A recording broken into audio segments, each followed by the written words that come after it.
Todo mundo cabe no mundo. O mundo fica melhor quando todos cabem nele.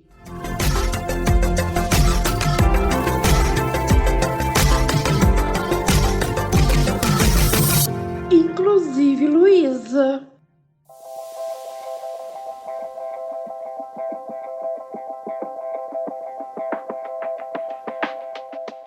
Gestos como potência e desdobramentos de políticas poéticas, práticas pedagógicas.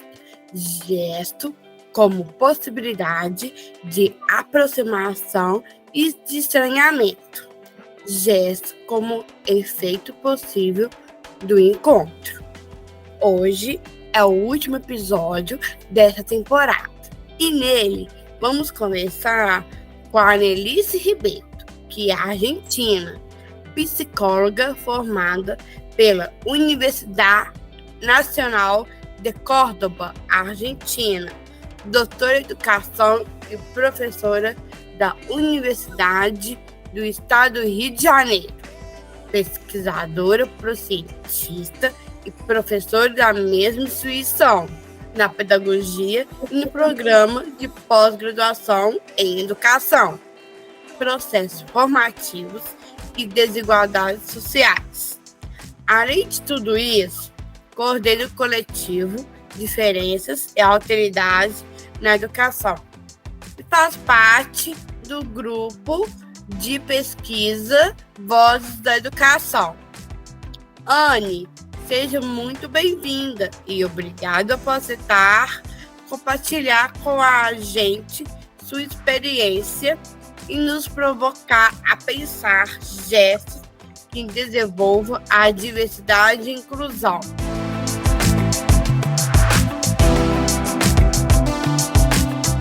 Bom dia, Danusa e Luísa.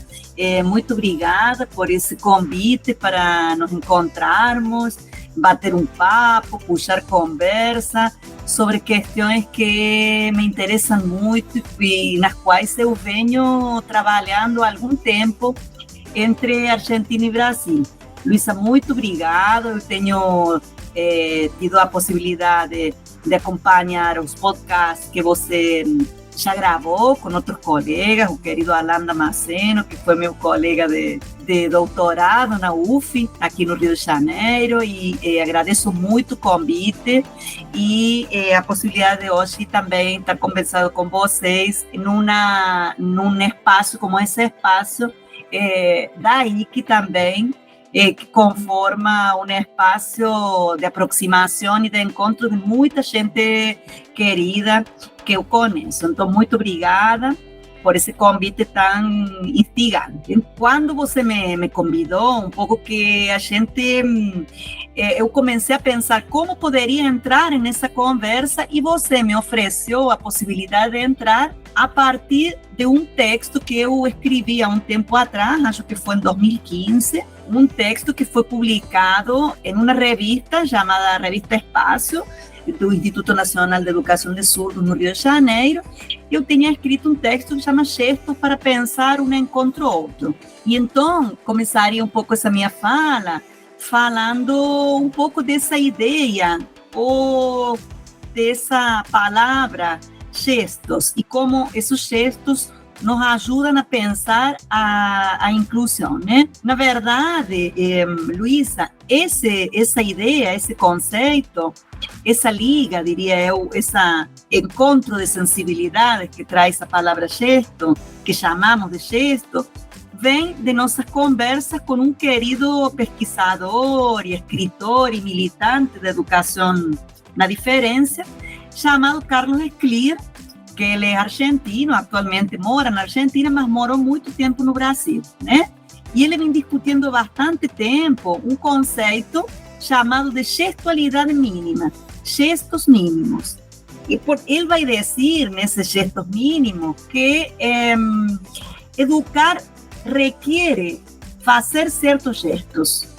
E diz que, então, esses gestos são aspectos sutis, pequenos, da relação entre as pessoas da relação, por exemplo, entre professor e estudante, que podem modificar vínculos, gerar aberturas, gerar bem-vindas de pessoas, dar lugar a falar, dar lugar a possibilidades de aproximação.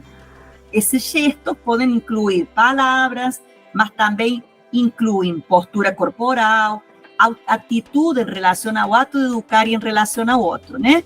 Se costuma dizer, Luísa, que, por exemplo, um olhar diz mais do que 1000 palavras, né? Isso, no senso comum, é muito dito, né?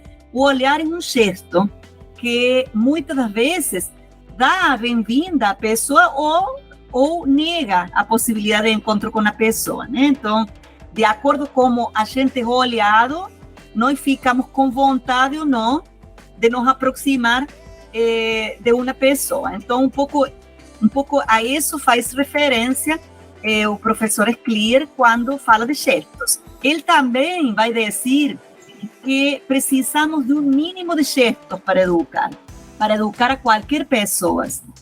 Alguns desses gestos necessários têm a ver com acolher, saudar, acompanhar, permitir, ser paciente, tornar possível, deixar, dar, olhar, ler, brincar, atender, escutar.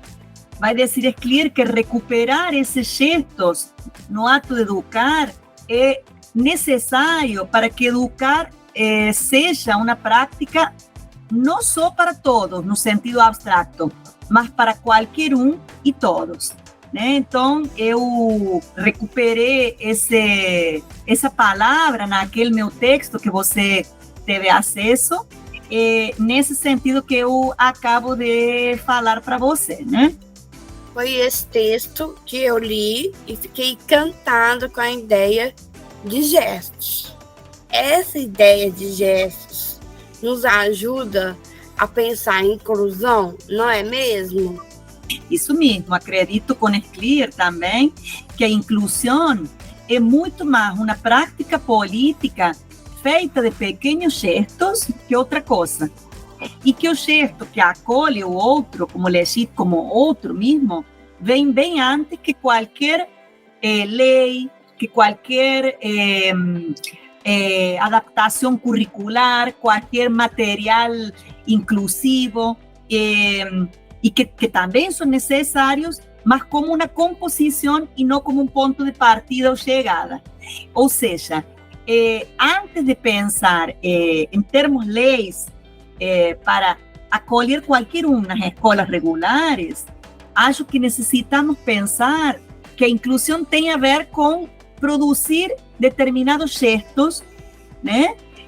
Como uma prática política. Um gesto que acolhe o outro, um gesto que dê vontade ao outro de permanecer na escola e não de sair fugindo, né? Sim, achei muito bacana esse gesto, achei muito interessante. O primeiro gesto que você fala no texto é sobre trabalho no campo, o que se chama de pedagogia das diferenças. Como podemos entender a pedagogia das diferenças? Luísa, aqui eu também me inspiro em Carlos Sclier.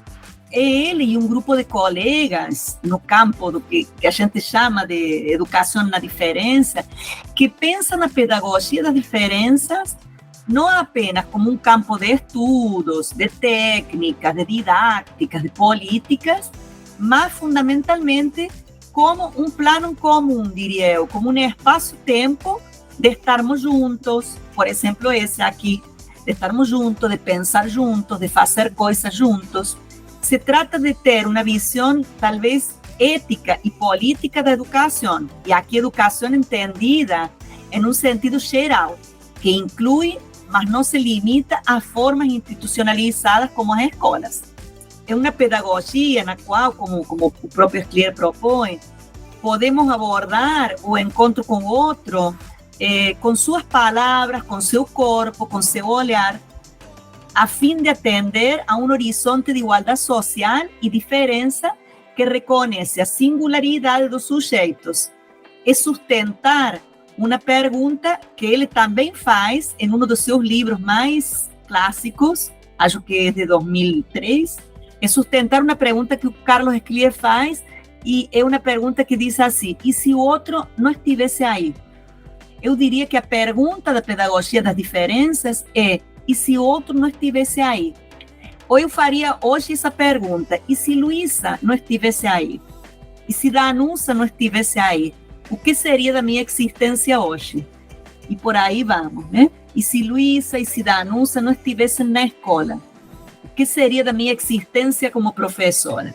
É um pouco essa a pergunta da pedagogia da diferença. Bacana demais, interessante. Nesse gesto, como você conta, foi a sua formação e sua primeira experiência profissional. Então, gostaria que você contasse um pouco para nós a sua história, como foi a sua formação na Argentina, suas primeiras experiências por lá e essa mudança para o Brasil. Então, Luísa, eu trabalho nesse campo aproximadamente desde 1993. Você ainda não era nascida, acho. 1993. Quando eu era uma jovem psicóloga formada, como vocês bem falaram, na Universidade Nacional de Córdoba, e foi me oferecido um primeiro emprego, que foi um contrato numa escola especial. Que eu lembrasse, em toda a minha formação como psicóloga, eu não tinha tido na universidade disciplinas ou cursos que abordassem a educação das pessoas, naquele momento chamadas com necessidades educacionais especiais. Até porque, por exemplo, em 1993, ainda não tinha tido nem a Declaração de Salamanca.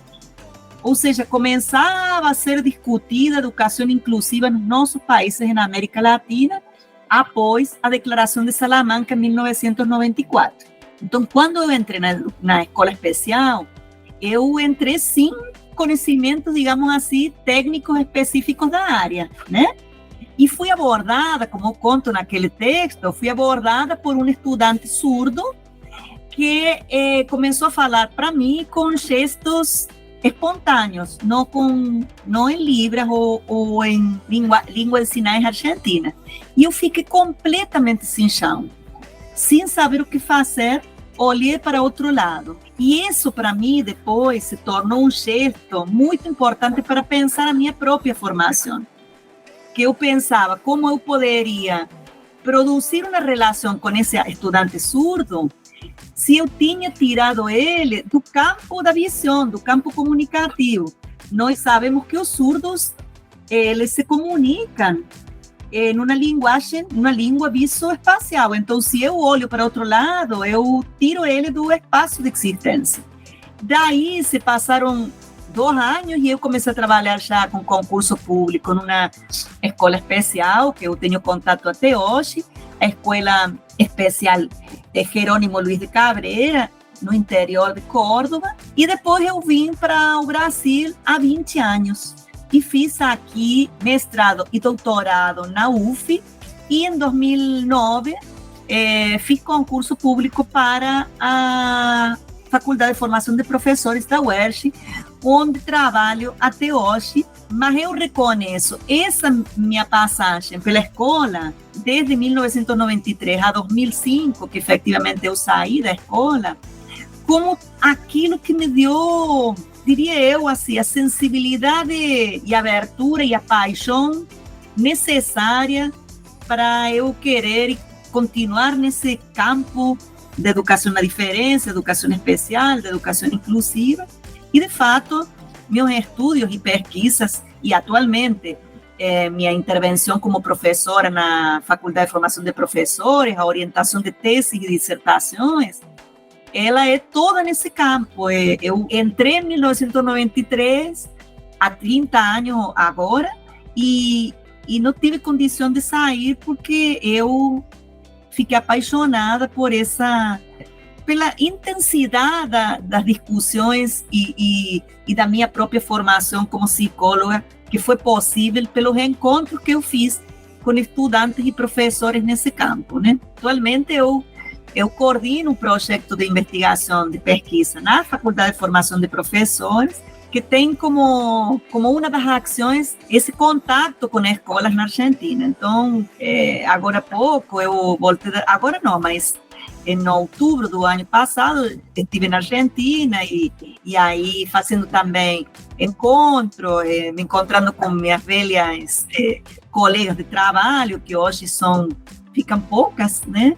E uma delas é diretora da escola na qual eu trabalhei, então é muito importante, acho, sempre essa volta e essa troca, né, com os espaços que foram espaços de formação inicial, diria eu, na minha vida. Para mim é muito importante esse contato contínuo. Bacana demais. Esse ano eu vou fazer 30 anos, eu sou de 1993. Então, olha só. Maria faz aniversário só em setembro. Eu entrei em março de 93 na escola. Bacana demais. Ai. E também achei interessante, né, da sua formação, achei muito bacana. Que bom. E aí sei também de 1993 também, junto comigo. Isso sim, 30 anos, Luísa. Vai fazer 30. Você já trabalhou com síndrome de Down? Não, na escola que eu trabalhava, nas duas escolas que eu trabalhei, naquele momento, pensa, você estava nascendo. Então, como eu falei, as políticas de inclusão estavam começando a ser pensadas como políticas de integração. Então, na escola que eu trabalhava, era uma escola especial. E aí nós trabalhávamos com crianças e jovens com síndrome de Down, com diagnóstico de autismo, com surdez, pessoas com diagnóstico de deficiência mental e também muitas crianças, diria eu, que não tinham diagnóstico de condições que poderiam ser consideradas deficiências, embora eu implique muito com essa palavra, né? Mas eram crianças que tinham, primeiro, eram pobres e tinham, diria eu, fracassavam na escola porque se resistiam muito ao processo disciplinário da escola regular.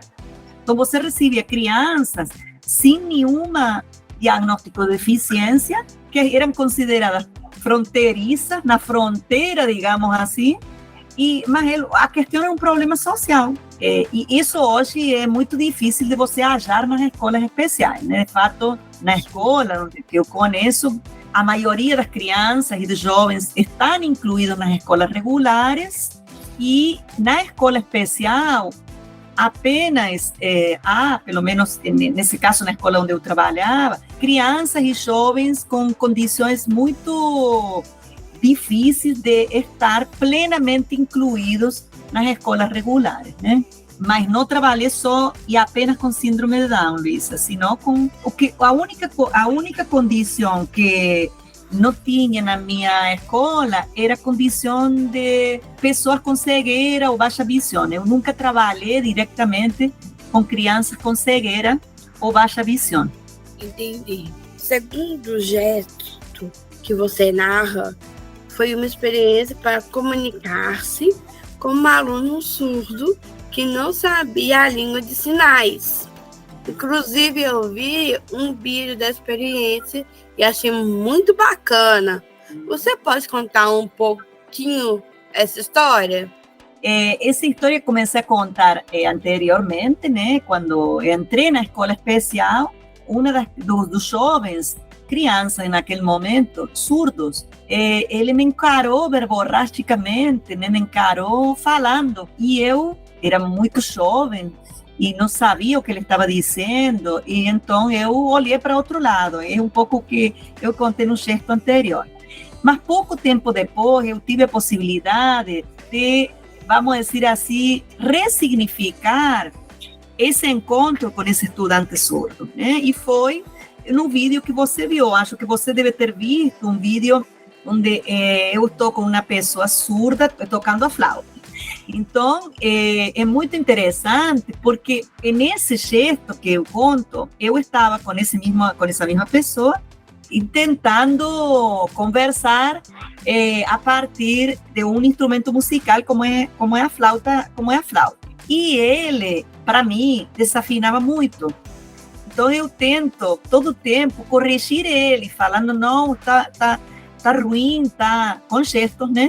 Está ruim, está feio, está soando muito mal. E ele não entra na minha explicação de por que estava desafinando a música. Ele pega a flauta e olha assim para dentro da flauta e sacude ela, como dizendo, o problema é da flauta. Tem alguma coisa aí na flauta que está fazendo com que o som saia desafinado. Então eu fiquei pensando como era possível encontrar outras explicações também para determinadas situações. O que habitualmente a escola faz, como prática hegemônica, é você responsabilizar a criança ou jovem com deficiências ou com diagnóstico de deficiência, responsabilizar pela falha, pelo que está dando errado, pela impossibilidade de levar a cabo um currículo, levar a cabo uma didática específica e etc. E Cláudio, com esse gesto, me disse, não necessariamente o problema sou eu. Pode ser que o problema esteja no que você está usando como instrumento, né? E aí pode ser a flauta, pode ser a forma em que você está se comunicando, a forma em que você está olhando, pode ser o material que você está oferecendo, pode ser muitas coisas que estén colaborando para que um determinado encontro pedagógico não aconteça. E não necessariamente a condição do outro, como a escola habitualmente explica, né? Na explicação hegemônica, o problema é do outro, sempre. O problema é da pessoa com deficiência, da pessoa com necessidades educacionais especiais. Então, a partir desse gesto, Cláudio me ensina como a explicação poderia ser outra. Do fracasso, poderia ser outro. Bacana demais. Eu já toquei flauta doce desde nova. Ai, que bom. Ainda toca ou não, Luísa? Toco. Ai, que bom. A música, eu acho que é assim, uma das experiências mais interessantes, a arte em geral, né, Luísa? Para a aproximação e a produção de uma sensibilidade diferente no campo da educação. Eu aposto muito também na experiência artística, né, de encontro, porque eu acredito que é por aí que a gente se aproxima, né, muito mais do que por estruturas mais funcionais, digamos assim. Sim, foi a indicação da minha fonoaudióloga, que ele não me dá um instrumento de sopro e melhorou bastante. Isso aí, em lugar de insistir talvez com você num exercício mecânico para soprar, ela disse, não, seria bom que você fosse aprender a tocar flauta. Sim, com certeza. Que é muito mais, faz muito mais sentido e é muito mais interessante que ficar fazendo exercícios mecânicos que são interessantes e importantes, mas que também podem ser feitos a partir desse encontro com a flauta, né? Sim, com certeza. Olhando hoje, né, para essa experiência e pensando, né, os gestos como potência e desdobramento de políticas, poéticas, pedagógicas que você fala. Como você vê a inclusão das pessoas surdas, tanto nos espaços educativos, quanto no trabalho e sociedade em geral? Eu acho assim, desde 2005, entendo que a coisa tem ido para frente com altos e baixos, né? Porque eu falo 2005, porque em 2006, né, se aprova na primeira gestão do governo Lula a lei de Libras e se aprova também a Libras como língua oficial do Brasil. Isso foi muito importante, mas como eu disse antes, quando a gente falava dos gestos, o gesto que acolhe a surdez como condição possível de existir, tem sido produzido de formas diversas em espaços diversos. Quer dizer, existe uma acolhida dessa condição desde o ponto de vista político a partir da lei de Libras e da aprovação da Libras como língua oficial brasileira. Mas existem, fora desse campo jurídico, a forma em que o gesto com o qual se acolhe a surdez nas instituições escolares, ela é diversa. Eu posso falar, por exemplo, você tem uma inclusão linguística feita no Instituto Nacional de Educação de Surdos, né? E tem uma inclusão também que é diferente feita no Instituto Nacional de Educação de Surdos, e tem uma inclusão mais, talvez, ligada à forma como se pensa a inclusão do surdo hoje, que é a educação bilíngue, né? Nas escolas regulares. E aí posso falar de algumas experiências no IBC e na Escola Paulo Freire, de Niterói, onde a gente faz pesquisa. No IBC, com uma inclusão linguística, e na Escola Paulo Freire, com uma proposta bilíngue. E possível, diria eu, que não necessariamente essa inclusão é uma inclusão ideal, 100%, como pensada pelas formas jurídicas, mas eu também entendo que uma coisa é o registro jurídico da inclusão e outra coisa é o registro da produção de práticas da inclusão. Elas não necessariamente coincidem, Luísa, porque não é o mesmo você pensar um marco jurídico que você praticar esses direitos nas escolas. Então, tem diferentes formas como a inclusão acontece. E aí eu acompanho o trabalho de uma mestre em educação chamada Sheila Martins, que é uma pesquisadora negra, intérprete de Libras, que trabalha com escrevivências e histórias africanas, né? Fez um trabalho muito bacana no IBC, e que a partir dele ela fez a dissertação dela, né? Trabalhou com grupos de surdas a partir na EJA, na Educação de Jovens e Adultos do IBC, a partir de literatura negra. E o trabalho de Arina Martins, que é também uma professora da Rede Pública de Niterói, que tanto na dissertação dela de mestrado, quanto agora na tese de doutorado, ela já se qualificou, ela vem desenvolvendo um trabalho com surdos na escola Paulo Freire, atualmente nas classes bilíngues, a partir do trabalho com o corpo, principalmente dança, teatro, contação de histórias e etc. Como o corpo surdo se enuncia como um corpo possível, e isso mediado, vamos dizer assim, não sei se mediado, mas tudo isso no campo da arte, né? E da produção de um corpo possível para existir. Então, diria que e são experiências concretas que eu estou trazendo para você.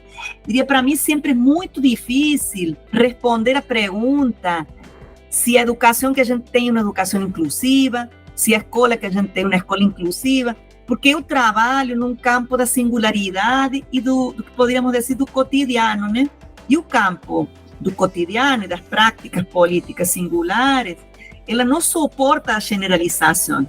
Então, para mim, é muito difícil responder essa pergunta. Eu posso falar de experiências que fazem o esforço para produzir um bom encontro com outros ou produzir uma educação o mais inclusiva possível. Mas isso não garante necessariamente que a escola como um todo, ou que a educação brasileira como um todo, seja uma educação inclusiva, ou a escola seja uma escola inclusiva. Então, eu costumo falar muito dessas práticas singulares, né? Que para mim são as possíveis. Atualmente eu tenho me debruçado e me interessa trabalhar com essas experiências, com essas possibilidades, muitas das vezes mínimas dentro das escolas. Interessante. O último gesto é a história de Glória, uma professora de música preparada para ensinar alunos ouvintes, como destaca no texto. Também vi o vídeo da aula desse professor e achei a estratégia que ela usou brilhante. Bem, queria te pedir para contar também essa história para a gente. Então, Glória era uma colega, atualmente está aposentada, professora de música. Trabalhávamos juntas na escola especial e eu tinha como prática, assim como hoje tenho como prática, muitas das vezes, o registro fotográfico. Eu tinha uma câmera, que vocês nem devem saber como era aquela câmera, nem Danusa, nem Luísa, e eu usava muito na escola. Por isso que eu tenho esses registros tão caros para mim, né? Então, filmando a classe de música de Glória com 4 estudantes surdos, nenhum deles falava a língua de sinais argentina, e se comunicavam por um código de gestos cotidianos, né? Ela não foi preparada para trabalhar com estudantes surdos, então ela teve que se virar para produzir formas de trabalho com eles. E só estando com eles é que ela produziu essas formas. E esse gesto que vocês viram no vídeo, né? Ela ensina eles a tocar a flauta, então tem que ensinar a eles a afinação do instrumento. E como ensinar a afinação do instrumento para uma pessoa que não ouve, né? Então, toda a aprendizagem dos surdos, ela vamos dizer, a surdez, como bem Clear nos disse, é uma experiência visual. Então, o surdo ouve olhando. Então, ela tem que inventar uma forma visual de ensinar esse conteúdo, vamos dizer assim, para eles. E ela era uma fumante, atualmente acho que Glória não fuma mais, então tinha isqueiro. Enfim, eu não sei como ela chegou a essa estratégia, mas ela bota então um isqueiro em frente do estudante com surdo e sopla. E o surdo, pela variação da chama, pode ver se o soplo dele é um soplo, a intensidade do soplo dele. Porque se ele apaga a chama, se a chama se apaga, está bem dito, né? O soplo é muito forte, não dá, desafina. Se a chama não se movimenta, o sopro não dá, é muito fraco, então o som não sai. É só na intensidade, no equilíbrio da chama, nessa experiência visual com a chama, que os meninos conseguem ver quando eles desafinam ou não. Eu achei também brilhante essa invenção, que foi uma invenção corriqueira no cotidiano, não foi uma invenção. Logicamente que nessa invenção há um conhecimento, vamos dizer assim, composto de diferentes saberes, dos saberes que ela traz como professora de música, dos saberes que ela traz como fumante, dos saberes que ela traz como observadora desses meninos, dos saberes, vai saber de onde que ela vai produzir, mas nessa composição de saberes é que ela consegue com eles criar uma forma outra de se relacionar e de ensinar o conteúdo para eles. É um pouco isso, eu acho que nesse vídeo se condensa assim, muito claramente o que a gente está tentando falar quando fala do gesto como possibilidade de encontro, né? E aí pode ser didático, pedagógico, ético, estético, político, enfim, como você queira entender ele. Mas sim, também acho assim, sensacional, brilhante, Luísa, como você disse, a produção, essa invenção deles, né? Muito interessante. Sempre é bom voltar a ele, porque ele sempre que assim, é muito intensa a minha relação com esse gesto, porque é muito bacana, muito bacana. Eu também acho interessante também. A história da professora Glória revela um lugar de quem busca ações para lidar com as diferenças no contexto escolar. Sendo você uma professora universitária que atua no campo da diversidade e inclusão e forma professores. Aqui temos bastante ouvintes docentes. Como você tem percebido na formação de professores caminhos para que a inclusão da pessoa com deficiência seja algo efetivado nas escolas? Assim, Luísa, eu tenho percebido, falava isso, eu dou a disciplina, o componente curricular da disciplina de educação especial para a pedagogia e as licenciaturas na Faculdade de Formação de Professores. Então, faço diretamente a formação dos professores que vão atuar nas escolas daqui a 3 anos, 2 anos, talvez, quando eles saiam da faculdade, para atuar com pessoas, ditas pessoas com deficiências. E falava isso outro dia com eles, que eu tenho percebido uma mudança muito alentadora desde 2006, 2008, quando se cria a Política Nacional de Educação Especial na perspectiva da educação inclusiva, e depois o que chamamos de Lei de Inclusão, onde se redefine o conceito da pessoa com deficiência, muito mais situada nas barreiras, não apenas arquitetônicas, mas nas barreiras simbólicas, políticas, etc., que na pessoa chamada de pessoa com deficiência, eu tenho sentido uma mudança bastante alentadora nos discursos e no modo de ver a relação de alteridade ou diferença nos estudantes. Porque antigamente, eu estou te falando há 20 anos atrás, 15 anos, 20 anos atrás, que eu comecei a trabalhar na formação de professores, os professores logo também traziam como primeiro gesto discursivo, antes de conhecer a pessoa com a qual trabalhariam, eles já diziam que não estavam em condições de trabalhar com essa pessoa. Antes mesmo, né? É como se eu, antes de falar aqui com você, Luísa, falar com Danusa, falasse, não, eu não tenho condições de falar com eles. Você só pode ousar dizer isso quando você se abre ao encontro, e depois do encontro dizer, bom, sim, tenho algumas dificuldades, vamos atrás de poder. Todo encontro, ele também traz conflitos, mas vamos atrás dos conflitos. Só pode haver conflito depois do encontro, não antes. Se tem um conflito antes do encontro, é na base do racismo e do preconceito. Compreende? Então, assim, há uns 15 anos, então, ministrando a disciplina de educação especial, eu entrava na sala de aulas e o primeiro e segundo dia, os meninos e as meninas que faziam parte da disciplina logo diziam, professora, não estamos, o problema é que nós, os professores não estão preparados para receber esses alunos. Então, nós não estamos preparados para isso.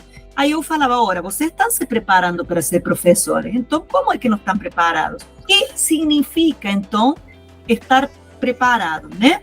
E aí eu recorro sempre também ao Carlos Esclier, que é um amigo com o qual pensamos muito o campo da educação especial, em que ele vai dizer que a essa altura dos acontecimentos é possível dizer que não sabemos o que quer dizer estar preparados.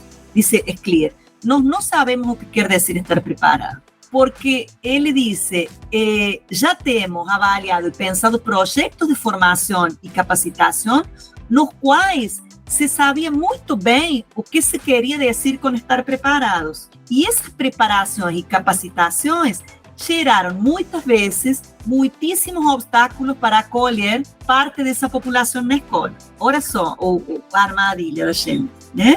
O excesso de formação e capacitação, muitas das vezes apenas técnica, focada na aprendizagem de técnicas para lidar com um outro generalizado, é como se eu fizesse, Luísa, assim, eu vou fazer uma capacitação para lidar com pessoas com síndrome de Down. Isso não existe, porque as pessoas com síndrome de Down, elas têm uma condição específica, mas elas são diversas.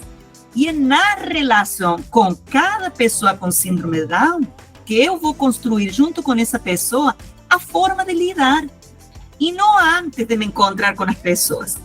Mas também entendo que existem algumas, vamos dizer assim, aprendizagens e formações técnicas necessárias, muito necessárias, mas elas não podem vir antes do encontro. Minha questão com a técnica é que ela, a maioria das vezes, vem sozinha, vem antes do encontro. Então, a maioria das vezes, o que ela tem feito é reforçar a ideia nos professores e nos estudantes de que não estão preparados para trabalhar com pessoas com determinadas condições. Então, para mim, a formação de professores, ela tem que se repensar como uma formação que comece a trabalhar a partir do encontro com o outro. que tem a ver com uma condição ética, com quanto eu desejo me encontrar com um outro que me desloque, que coloque conflitos, que me faça sentir que eu não sei o que tenho que fazer.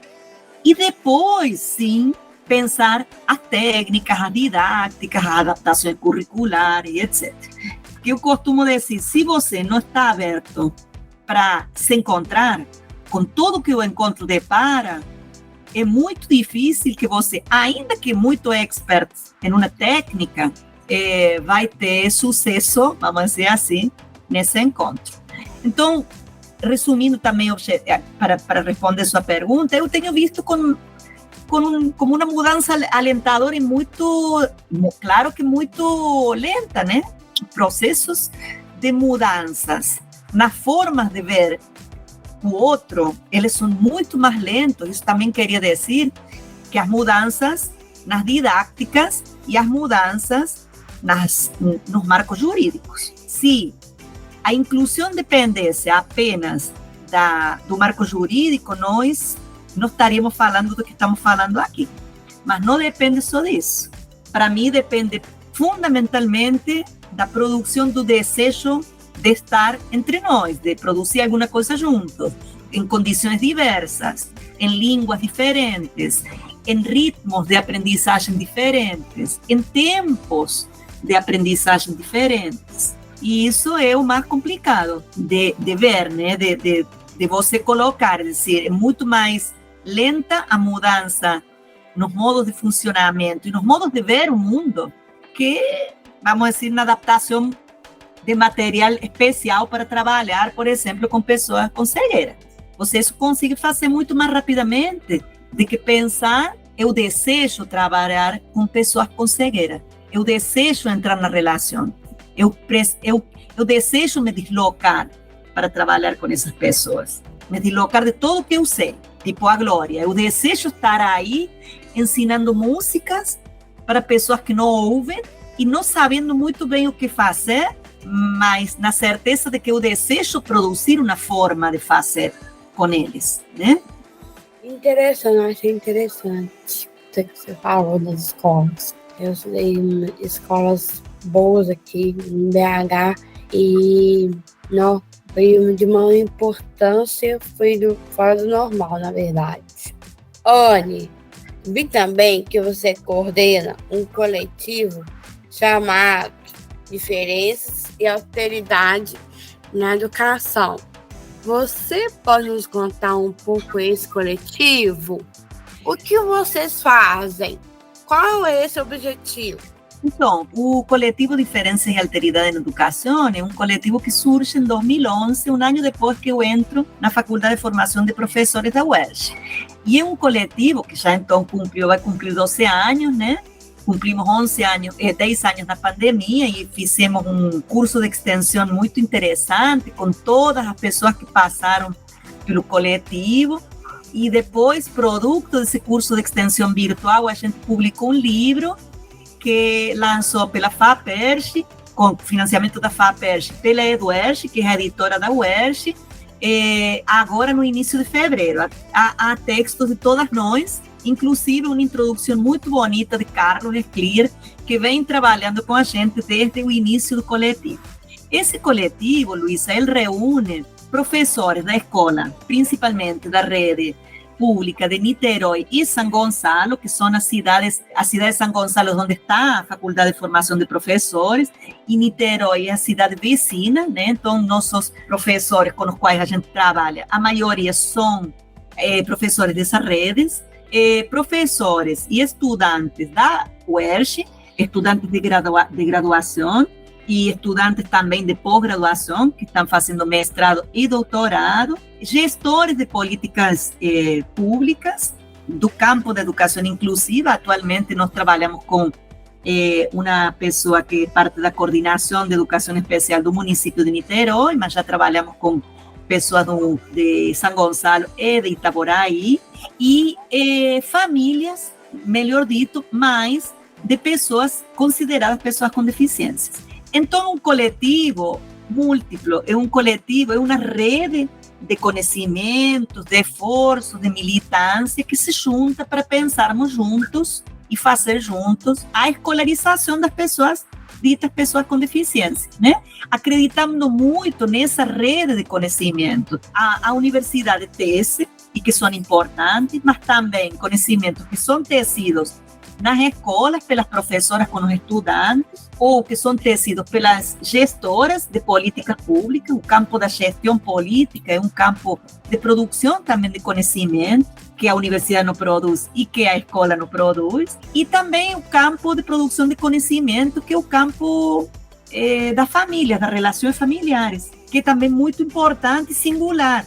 As famílias produzem um conhecimento que nem a universidade sozinha, nem a escola sozinha, nem a gestão pública sozinha ou política sozinha produzem. Então, é na mistura desses elementos, diria eu, que a gente tenta produzir um saber, um conhecimento misturado, um conhecimento não sem conflito, logicamente, porque às vezes conhecimento produzido na gestão pública, por exemplo, da educação, ele entra em conflito com o conhecimento que se produz nas escolas, né? E com os interesses também, mas tudo bem, o conflito não é o problema, a questão é o enfrentamento nessa rede, né?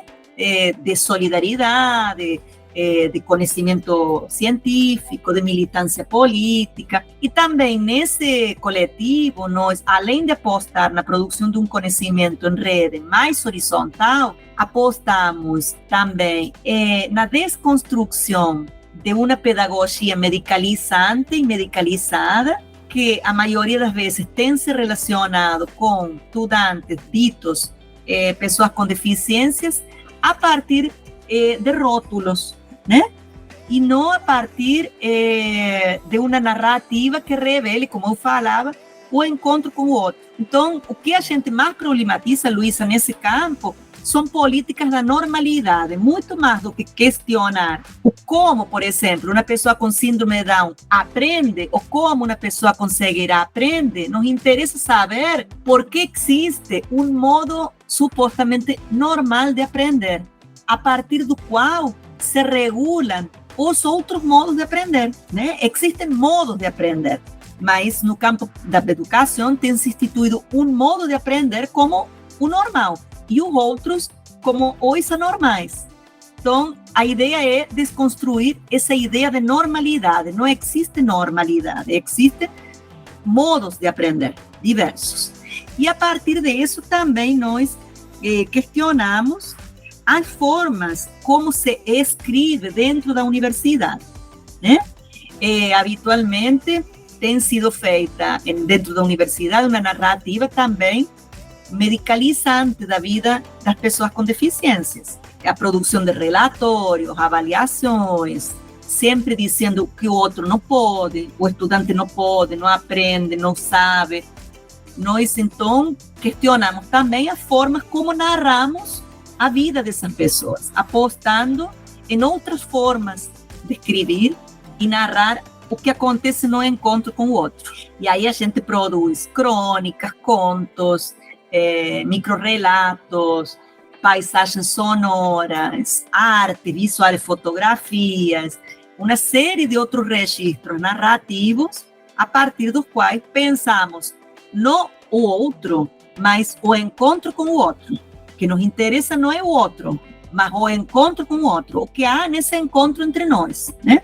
Deslocar a questão do corpo da pessoa com deficiência para o encontro entre nós, entre professor e estudante, por exemplo. Bi, que você faz muitas coisas, como dar aulas, participar de bancas, palestras, congressos, seminários, escreve, produz pesquisa e etc. E que essas suas ações estão sempre voltadas para pensar as diferenças e que isto é algo muito importante para você. Mas vi também que você é uma pessoa que ama viajar e conhecer o mundo. Você acha que essa curiosidade de descoberta do mundo e experiências que viveu conhecendo diversos lugares, povos e culturas te ajudam a ter um outro olhar sobre as diferenças sobre o outro? Eu acho assim, Luísa, penso que a gente é feita de encontros. A gente nunca é nós sozinhos. Contamos a história da gente como se fôssemos nós, vamos dizer assim, que nos produzimos sozinhos. Não, a gente, desde que nasce, desde antes de nascer, existe já uma série de expectativas, desejos sobre nós, né? Então, desde antes de nascer, a gente já é encontro. E aí encontro não apenas com pessoas, encontros dos mais diversos, encontros com países, com textos, com filmes, com músicas, com comida, com bichos, enfim, encontros que nos vão forjando e nos vão fazendo aquilo que a gente vai se tornando, né? E com certeza eu penso que a vida, então, é uma viagem, e a educação, a formação também é uma viagem. Eu venho também me deslocando material e simbolicamente desde que tenho noção do mundo e de como ele se conforma. Nesse sentido, penso eu que tanto que cuidar da vida é se deslocar, cuidar da vida é estar em passagem, é estar andando, né?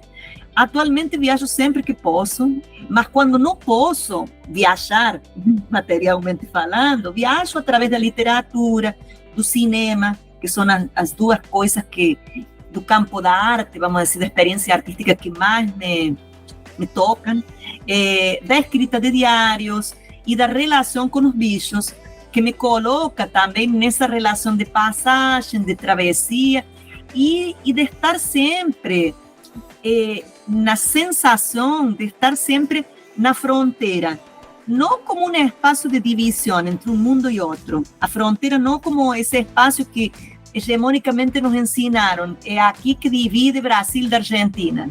E aqui, então, divide de um lado para outro, e aqui é o lugar da discriminação entre o que é ser argentino e o que é ser brasileiro. E aí poderíamos dizer de qualquer um.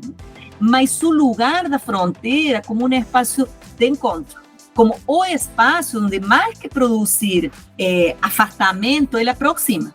Então, eu gosto de me situar nesses espaços fronteiriços, que são espaços muitas das vezes incômodos também. Então, nos lugares, quando eu viajo, gosto de experimentar a comida, gosto de experimentar a língua, gosto de entender como as pessoas vivem lá, de muitas das vezes sentir que eu não poderia morar lá. Eu sinto muitas vezes isso, eu não poderia viver aqui. Então, também de me permitir sentir o que eu sinto. Não é algo fácil, mas acho que é uma aposta importante. Eu adoro viajar também, conhecer o mundo, é muito interessante para a gente mesmo, como você, como eu também. E outra coisa, você tem redes sociais? Eu sozinha não tenho, mas tem redes sociais do coletivo do coletivo Diferença e Alteridade na Educação, e por isso tem Facebook e Instagram, vamos dizer assim, porque necessitamos essas redes e YouTube para manter a página do coletivo. Tem Facebook, tem Instagram e tem um canal no YouTube. Agora estamos chegando ao fim, mas antes queria propor um gesto poético. Podemos ler juntos a poesia de Fernando Pessoa, que encontrei na epígrafe de um texto seu? Podemos. Vamos lá. Vamos lá. Como é por dentro outra pessoa? Quem é que o saberá sonhar? A alma de outrem é o outro universo. Como que não há comunicação possível? Com que não há verdadeiro entendimento. Nada sabemos da alma. Senão da nossa. As dos outros são olhares. São gestos, são palavras. Com a suposição de qualquer semelhança. Muito obrigada, Anne, por esse encontro com tantos aprendizados que o gesto de conversar proporcionou. Estou muito feliz com isso. Muito obrigada, Luísa, a você. Muito obrigada, Anusa. Amei a experiência. Vou te falar que é a primeira vez que vou aparecer num podcast. Então, toda uma experiência também nova para mim. Acho muito, muito bacana. Obrigada a todos que nos ouviram até aqui. Um abraço pessoal e até a próxima temporada.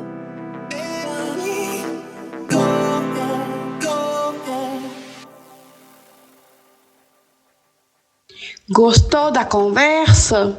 Fique ligado nas nossas redes sociais www.inclusiveluiza.aic.org.br e também no Instagram @aic_cidadania e @LuSR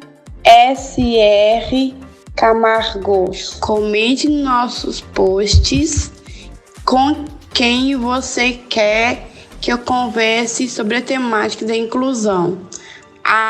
E não deixe de assinar o podcast no seu tocador preferido e não perca nenhum episódio. Até mais, beijos!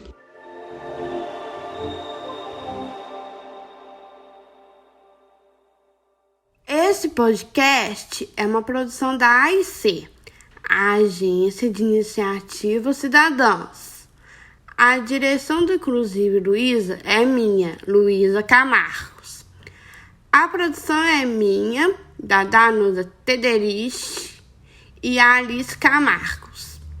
Edição, Sara Dutra. Arte, Jéssica Kowalski, Bruna Lubambo e Lucas de Pedro.